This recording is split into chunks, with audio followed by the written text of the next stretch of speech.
Alhamdulillah Azza wa Jalla, again various discussions have taken place in tonight's Taraweeh. We'll just focus on a few of them. One was the discussion of Allah subhanahu wa ta'ala discussed regarding men and women folk and parda as well.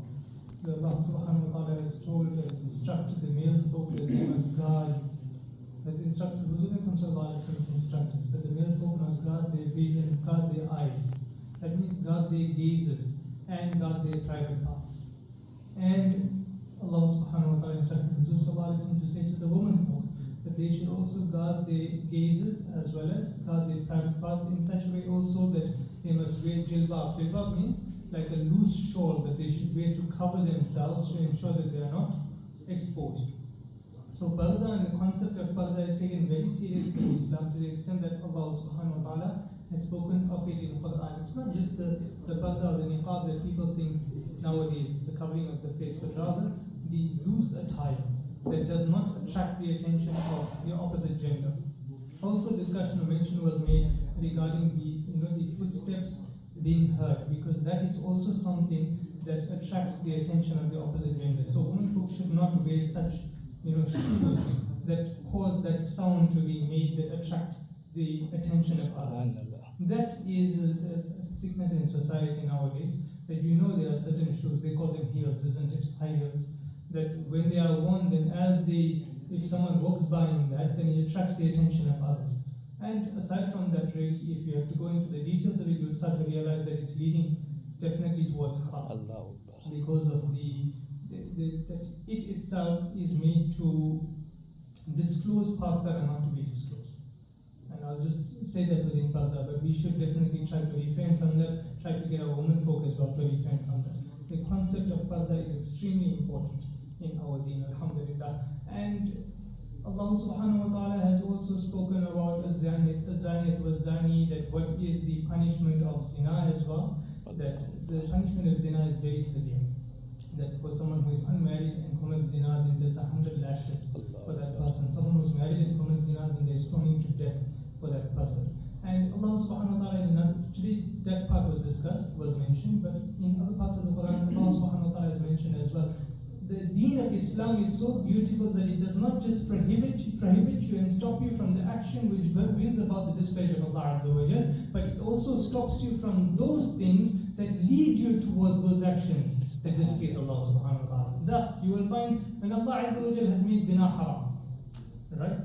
Then Allah Azza wa Jal also said, وَلَا تَقْرَبُوا الزِّنَا, don't go near zina, meaning all those things that lead you towards that path as well. Stay away from that as well. If there is anything else, now it's left to you that you understand it. Whatever it is that's going to lead me to that path, I have to stay away from that as well, because that's also the command of Allah Azza wa Jalla. Now if you stay away from everything that leads you towards that, then naturally you will stay away from that.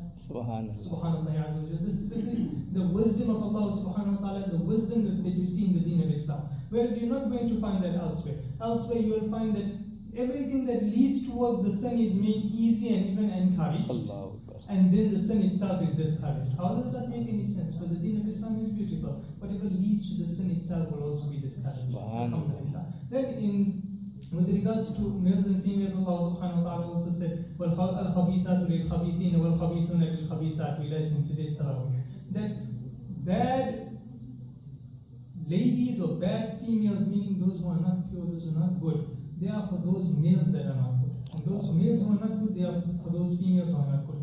وَالطَّيِّبَاتُ لِلطَّيِّبِينَ وَالطَّيِّبُونَ لِلطَّيِّبَاتِ. And pure ladies are for pure men, and pure men are for pure ladies. So this subhanallah azza wa jalla has opened our minds and made us understand so beautifully that Allah subhanahu wa ta'ala has blessed you, that you are able to be paired. That you will be paired with someone who is good if you are going to be good.